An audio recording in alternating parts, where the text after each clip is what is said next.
Admiral Byrd, you've been to both the North Pole and the South Pole.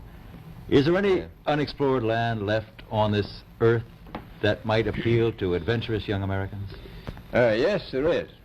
And not up around the North Pole, because it's getting crowded up there now, because they find out it's really usable, not only to live in, but militarily. But strangely enough, there's left in the world today an area as big as the United States that's never been seen by a human being. And that's beyond the pole on the other side of the South Pole from Middle America. And I think it's quite astonishing that there should be an area as big as that unexplored. That's a tremendous So challenge. there's a lot of adventure left down at the bottom of the world. Well, Admiral,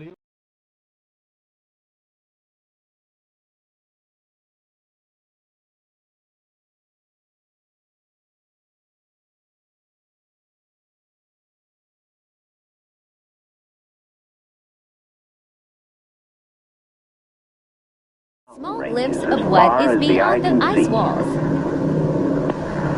Bunger leans forward in amazement. His eyes have caught a sudden and unbelievable change in scenery. The universal white has turned to chocolate brown, dotted with blue. A cameraman goes into action. 300 square miles of land without snow. Land that might be in New Mexico or Arizona. Pictures alone will prove Bunger has discovered a warm oasis in the shadow of the pole. It is for such supreme moments as this that men brave the hardships of exploration.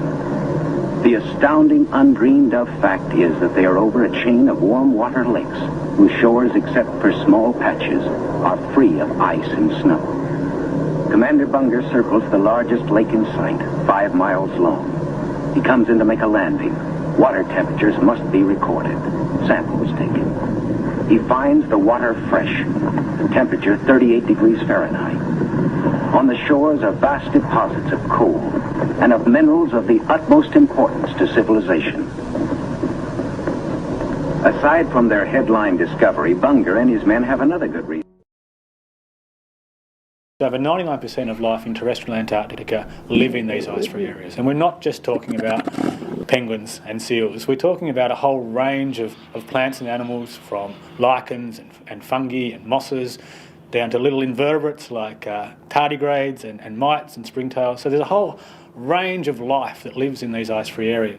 Most people probably picture the Antarctic continent as this massive ice and ice sheets, but what they might not know is that a very tiny fraction of the continent, less than 1% in fact, is permanently ice-free. So we see these small patches of ice-free areas springing up around the coast and along the mountain tops. Across the continent, we're expecting up to 17,000 kilometres squared of new ice-free area, and that's a 25% increase in total area, but nearly most of this will all be concentrated in the Antarctic Peninsula. What the ice melt means is that ice-free areas start to expand in size, and some of them expand so much that they start to join together. So this increasing expansion coalescence leads to increased connectivity between patches that have been separated for, in some cases, probably hundreds of thousands of years.